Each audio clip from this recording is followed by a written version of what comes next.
कर्म करने के कारण ब्राह्मणों के चरण धोवन से दूर पड़ जाते हैं। यह कितने खेद की बात है।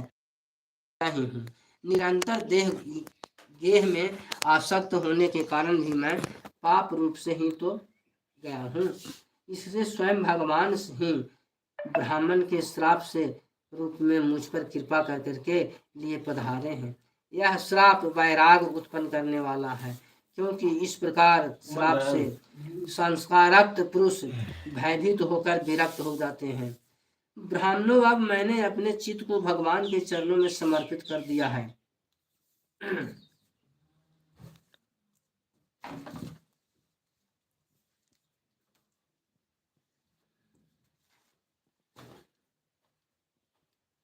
ब्राह्मणों, अब मैंने अपने चित्त को भगवान के चरणों में समर्पित कर दिया है। आप लोग ही माँ गंगा जी के शरणगत जानकर मुझ पर अनुग्रह कीजिए और ब्राह्मण कुमार के श्राप से प्रेरित कोई दूसरा कपट से तक्षक का रूप धारकर मुझे डस ले अथवा स्वयं तक्षक आकर डस ले, इनकी मुझे तनिक भी परवाह नहीं है।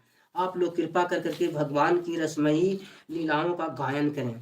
मैं आप ब्राह्मणों के चरणों में प्रणाम करके पुनः यही प्रार्थना करता हूँ कि मुझे कर्मवश चाहे जिस योनि में जन्म लेना पड़े, भगवान श्री कृष्ण के चरणों में मेरा अनुराग हो और उनके चरणा मिश्र महात्माओं से विशेष प्रीति हो और जगत के समस्त प्राणियों के प्रति मेरी एक सी मैत्री रहे, ऐसा आप आशीर्वाद दीजिए।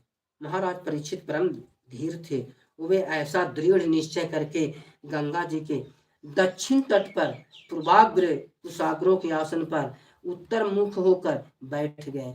राज काज का भार तो उन्होंने पहले ही अपने पुत्र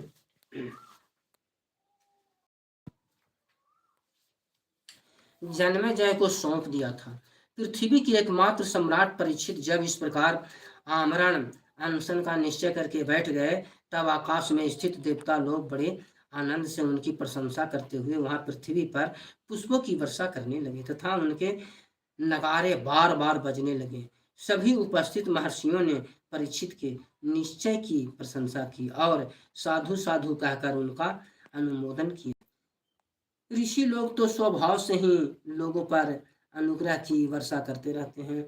यही नहीं, उनकी सारी शक्ति लोक पर कृपा करने के लिए ही होती है। उन लोगों ने भगवान श्री कृष्ण के गुणों से प्रभावित परीक्षित के प्रति उनके अनुरूप वचन कहे। राज शिरोमणि भगवान श्री कृष्ण के सेवक और अनुयायी आप पांडु वंशियों के लिए यह कोई आश्चर्य की बात नहीं है, क्योंकि आप लोगों ने भगवान की सानिध्य प्राप्त करने की आशंका से उस राज सिंहासन का एक क्षण में ही परित्याग कर दिया, जिसकी सेवा बड़े बड़े राजा अपने मुकुटों से करते हैं। हम सब तब तक यही रहेंगे जब तक ये भगवान के परम भक्त परीक्षित अपने नश्वर शरीर को छोड़कर माया दोष एवं शोक से